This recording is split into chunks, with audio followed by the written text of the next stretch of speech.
Deus transformou, jovem curado de esquizofrenia, Congregação Cristã no Brasil. O jovem se ajoelhou no chão da sala de oração, as mãos trêmulas ainda guardavam a marca dos anos de sofrimento. Os irmãos ao redor cantavam hinos suaves, enquanto o presbítero impunha as mãos sobre sua cabeça e clamava: Senhor, tu que conheces as profundezas do coração, alcança este filho com tua misericórdia.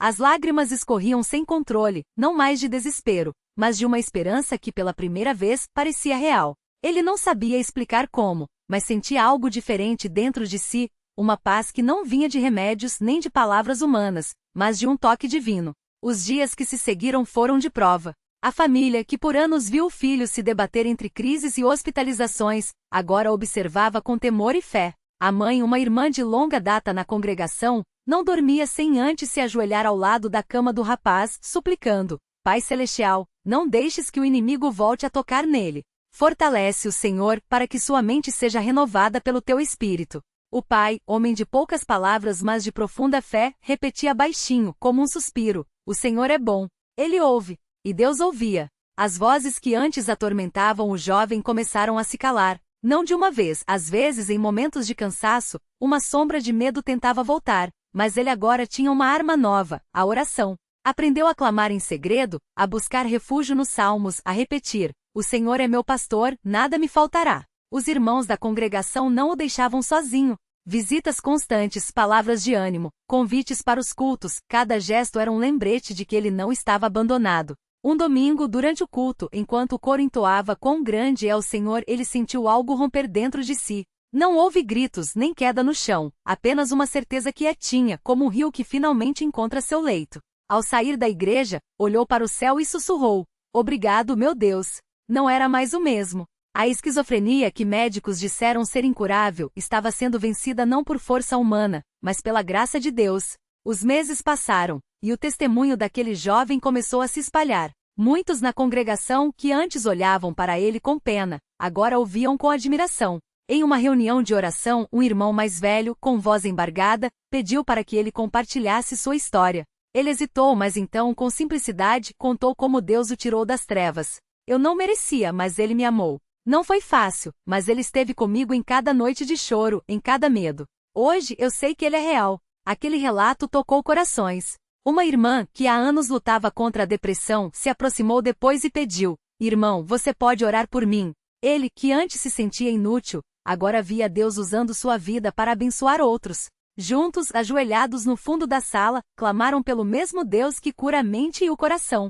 Mas a batalha não havia terminado. O inimigo, que odeia ver almas livres, tentou de tudo para fazê-lo duvidar. Em uma madrugada, enquanto lia a Bíblia, uma onda de ansiedade o atingiu. E se for tudo ilusão? E se eu recair? As páginas tremiam em suas mãos. Foi então que lembrou das palavras do apóstolo Paulo: Quando sou fraco, então sou forte. Fechou os olhos e orou: Senhor, se tu estás comigo, quem será contra mim? A paz voltou mais forte que antes.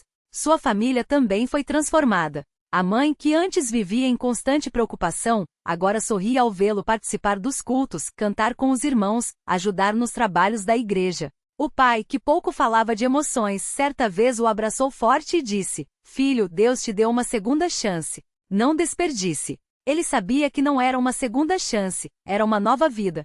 Os milagres, porém, não pararam por aí. Um dia, enquanto visitava um irmão doente, ele orou com uma fé que não vinha dele, mas do Espírito. O homem, que há semanas estava acamado com dores intensas, levantou-se após a oração e andou. Os presentes glorificaram a Deus, e o jovem entendeu: sua cura não era só para ele, mas para que muitos crescem. Hoje, anos depois, ele serve na congregação como cooperador. Não é um homem de grandes discursos, mas sua vida fala mais alto que palavras.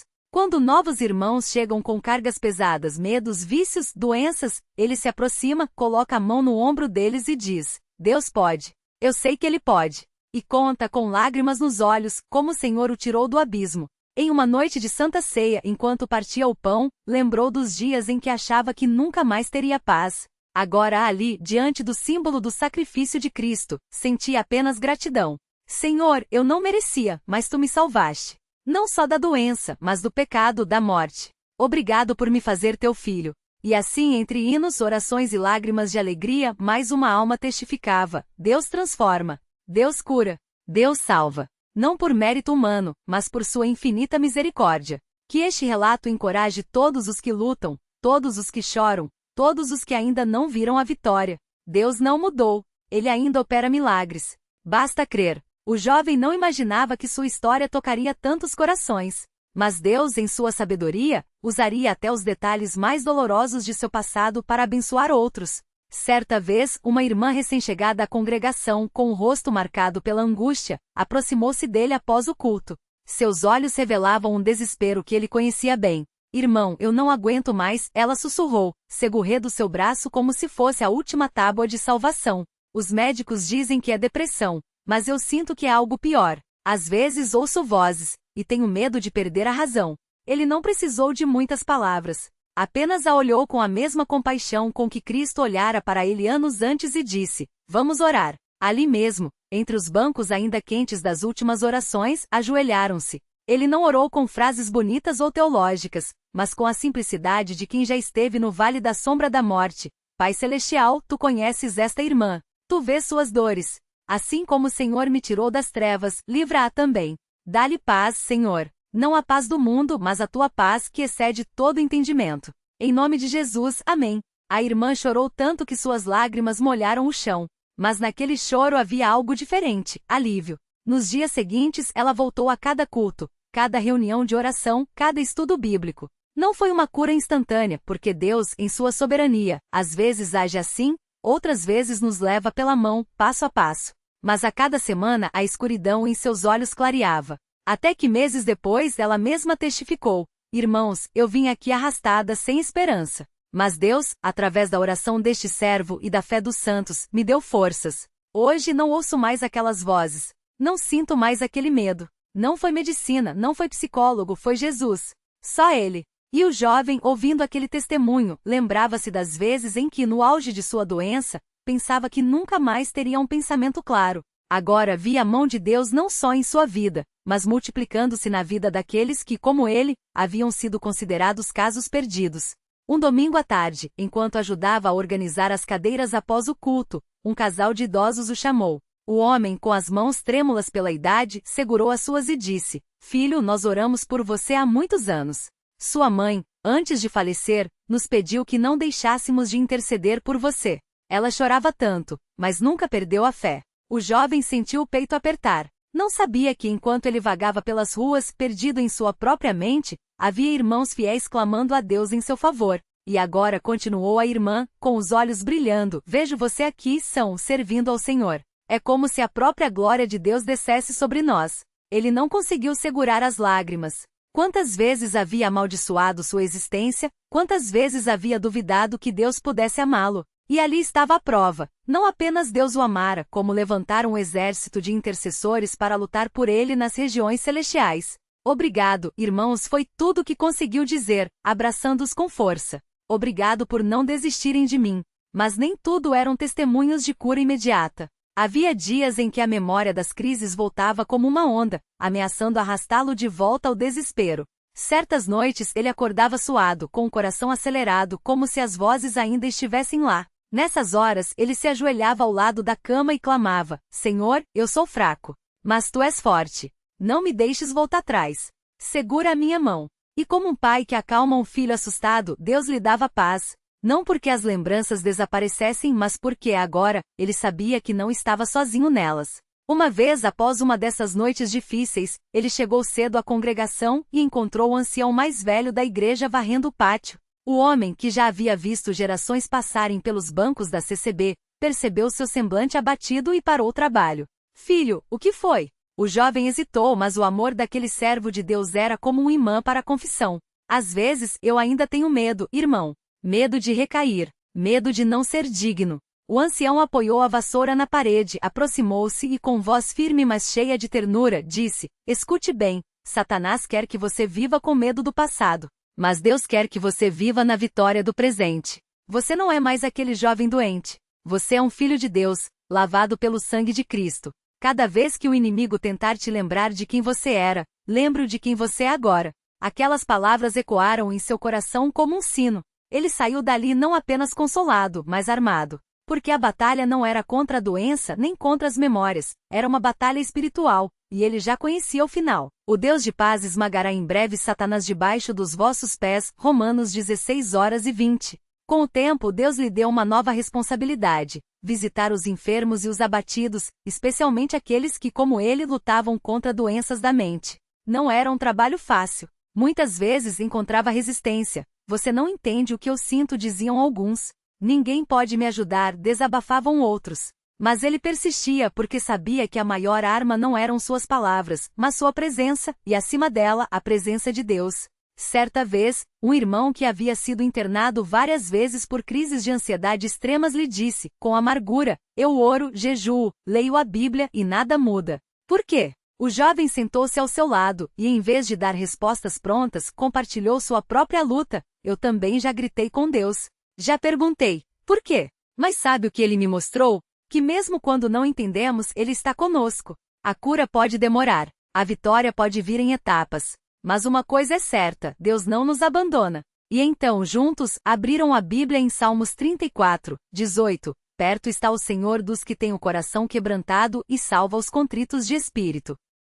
Aquele irmão não sarou da noite para o dia. Mas algo mudou nele. A desesperança deu lugar a uma fé teimosa, do tipo que não solta a mão de Deus mesmo quando o vento está contrário. Os anos passaram e o jovem, agora um homem maduro na fé, continuava a ver a mão de Deus agindo de maneiras que desafiavam a lógica. Uma irmã com transtorno obsessivo-compulsivo, que lavava as mãos até sangrarem, encontrou libertação após meses de orações e aconselhamento bíblico. Um irmão viciado em remédios controlados que já havia sido dado como caso perdido pela família, entregou todas as caixas de comprimidos ao ancião e disse: não quero mais isso, quero a Jesus. Um casal à beira do divórcio, onde a esposa sofria de crises de pânico, reconciliou-se após um culto de oração onde o Espírito Santo moveu corações. E em cada um desses casos, o ex-esquizofrênico, agora um instrumento nas mãos de Deus, via o mesmo padrão. Não era força humana, não era sabedoria terrena, não eram métodos ou fórmulas.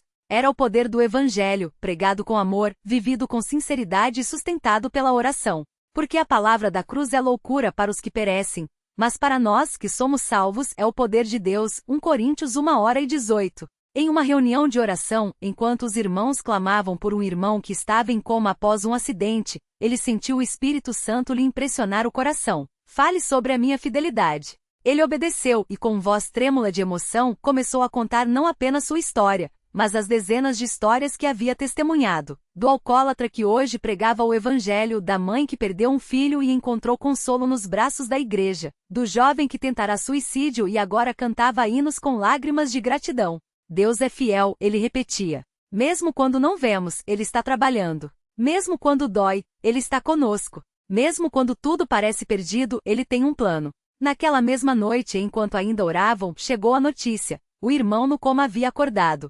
Os médicos não tinham explicação. Mas ali, entre irmãos que choravam e agradeciam, não era necessária nenhuma explicação além de uma: Deus ouviu nossas orações. Hoje, quando olha para trás, ele não vê apenas a cura de uma doença. Vê algo muito maior: a restauração de uma alma. Porque a esquizofrenia havia sido apenas um sintoma de algo mais profundo, um coração afastado de Deus, uma vida sem propósito, uma alma em conflitos. Mas Cristo não veio apenas para curar doenças. Veio para perdoar pecados, para dar vida abundante, para adotar como filhos aqueles que estavam perdidos. E assim, toda vez que ele se ajoelha para orar, não pede mais por milagres, porque já os recebeu em abundância. Pede sim por uma coisa: Senhor, usa minha vida. Usa minhas cicatrizes para mostrar a outros que tu és real, que eu nunca me esqueça de onde tu me tiraste, e para onde tu me levaste. Porque no final das contas, a maior prova de que Deus transforma não são os milagres em si, é a vida mudada. É o pecador que se torna santo. É o doente que se torna servo. É o desesperado que se torna grato. E essa história não é apenas dele. É de todos os que em algum momento olharam para o céu e disseram: Senhor, se tu existes, salva-me. E ele salvou. Ele salva. Ele salvará. A vida daquele jovem não mudou apenas na noite em que Deus o libertou da esquizofrenia. Mudou também nas madrugadas que se seguiram, quando ele acordava com o coração apertado, não mais pela voz das alucinações, mas pelo peso da própria consciência. Porque agora ele enxergava. Enxergava o tempo perdido, as palavras duras que havia dito aos pais, as noites em que se escondeu do mundo e de si mesmo. E pior que tudo, enxergava a bondade de Deus que mesmo assim não o havia abandonado. Foi numa dessas madrugadas que ele se levantou, pegou a Bíblia que ganhará de um irmão na congregação e abriu ao acaso. Seus olhos caíram em Salmos 30, 5. Porque a sua ira dura só um momento, no seu favor está a vida. O choro pode durar uma noite, mas a alegria vem pela manhã. Ali sozinho no quarto, ele chorou não de dor, mas de alívio, porque entendia agora que Deus não apenas o curara do corpo, mas o estava curando da alma, e essa cura era mais lenta, mais profunda, exigia mais dele. Exigia arrependimento. No domingo seguinte, ele foi à congregação não como um espectador, mas como alguém que precisava se entregar. Quando o irmão que presidia convidou os presentes a se ajoelharem para a oração de consagração, ele caiu de rosto no chão. Não havia mais orgulho, não havia mais desculpas. Só uma súplica: Senhor, eu não mereço nada do que o Senhor fez por mim, mas peço que me ensine a viver para ti, porque sem ti, eu volto a ser pó. E Deus ouviu, não com um raio do céu, não com uma voz audível, mas com a paz que encheu seu coração enquanto os irmãos ao redor oravam em voz baixa, uns pelos outros. Ele sentiu pela primeira vez o que era ser parte de um corpo para a igreja. Não era mais um estranho, um doente, um caso perdido. Era um filho, um irmão, um servo. Os meses que se seguiram foram de aprendizado. Ele descobriu que a fé não era só milagres, mas obediência. Que ser cristão não era só ser curado, mas ser transformado. Começou a frequentar as reuniões de doutrina, onde os irmãos mais velhos lhe ensinavam com paciência os caminhos do Senhor. Aprendeu que a oração não era só pedir, mas agradecer. Que a Bíblia não era um livro de fórmulas mágicas, mas a palavra viva que o confrontava, consolava e corrigia. Um dia, depois de uma reunião, um irmão mais idoso o chamou ao lado e disse: Filho, você já recebeu muito de Deus, mas Ele quer mais de você. Não é só para você ficar bem, é para você fazer bem aos outros. Aquelas palavras o marcaram. Ele começou a visitar os enfermos, a levar um pouco de alimento aos necessitados, a sentar ao lado daqueles que, como ele, carregavam feridas invisíveis. Não falava muito, às vezes, só orava com eles. Mas sua presença já era um testemunho. Foi numa dessas visitas que conheceu um homem que, como ele, lutava contra vozes na cabeça. O homem, desconfiado, perguntou: Como você sabe que isso aqui passa? Eu já tomei remédio, já fui em médico, já tentei de tudo. Ele não respondeu com palavras. Ajoelhou-se ali mesmo, na sala simples daquele irmão, e orou: Senhor, tu que me tiraste das trevas, alcança também este teu servo. Mostra a ele que tu és maior que qualquer doença, maior que qualquer medo. Quando terminou, o homem estava chorando. Não foi curado na hora, mas algo mudou nele naquele dia, porque pela primeira vez alguém havia olhado para ele não com pena, mas com esperança. O tempo passou, e o jovem que fora libertado da esquizofrenia tornou-se um homem. Casou-se com uma irmã na fé simples e temente a Deus, que o ajudava a manter os pés no chão. Tiveram filhos e ele, que um dia pensou que nunca seria capaz de cuidar de si mesmo, agora ensinava seus pequenos a orar. À noite, antes de dormirem, ele contava a eles não só a história de sua cura, mas as lições que aprendeu no caminho, que Deus não desampara, que a oração é a respiração da alma, que a congregação é a família que Deus nos dá. Uma vez, seu filho mais velho, já com uns 10 anos, lhe perguntou: Pai, por que o Senhor chora quando ora? Ele sorriu, passou a mão na cabeça do menino e respondeu: Porque, meu filho, quando a gente entende o que Deus fez por nós, o coração não cabe no peito. Às vezes é alegria, às vezes é gratidão, às vezes é só saber que mesmo fraco, Ele me sustenta. O menino não entendeu tudo, mas guardou aquelas palavras. Anos depois, já moço, ele mesmo se ajoelharia ao lado do pai, chorando não de dor, mas de reconhecimento. Mas a vida não é só vitórias. Houve dias em que as memórias das crises voltavam como ondas, ameaçando arrastá-lo. Dias em que, apesar de tudo, a tentação de desanimar batia à porta. Foi numa dessas tardes que ele se sentou no banco da congregação vazio e abriu o inário. Seus olhos caíram no hino 42. Jesus, meu Salvador, a ti me entrego agora. Toma meu coração, purifica-o, Senhor, que eu viva só para ti. Que a tua graça me socorra e me guie pelos caminhos do amor. Cantou baixinho, primeiro com a voz trêmula, depois com mais firmeza. Não era um cântico de triunfo, mas de rendição. E ali, entre os irmãos que cantavam ao seu lado, ele entendeu que a fé não era a ausência de lutas, mas a certeza de que nelas Deus estava presente. Que a cura não era a garantia de que nunca mais sentiria dor, mas a promessa de que quando a dor viesse ele não estaria sozinho. Anos depois, já com os cabelos brancos, ele se levantou numa reunião de testemunhos. Não para contar sua história como um troféu, mas como um lembrete, para si mesmo e para os outros, de que Deus não muda. Falou dos dias escuros, das orações que pareciam não ser ouvidas, da mão de Deus que mesmo quando não se via o sustentava. E ao final, com a voz embargada, disse: Irmãos, se hoje eu estou aqui, não é por merecimento meu, é por misericórdia. E se Deus fez isso por mim, que era o mais indigno, Ele pode fazer por qualquer um de vocês. Não desistam. Não duvidem. Porque o mesmo Deus que me tirou do poço é o Deus que está com você agora. E quando ele se sentou, não houve aplausos na congregação, não se aplaudia. Mas houve um silêncio sagrado, aquele silêncio que só existe quando corações são tocados. Alguns choravam. Outros apenas baixaram a cabeça, refletindo. E um jovem lá no fundo, que há meses lutava contra pensamentos ruins, sentiu algo se quebrar dentro de si. Não foi uma cura instantânea, mas foi o início de uma esperança. Porque assim é o Deus da congregação cristã no Brasil. Não faz alarde, não busca glória para si mesmo. Age no silêncio, na oração, na vida daqueles que humildes se entregam a Ele. E a cada alma que se ajoelha, a cada coração que se quebra, Ele repete a mesma promessa: Eu sou contigo. Não temas.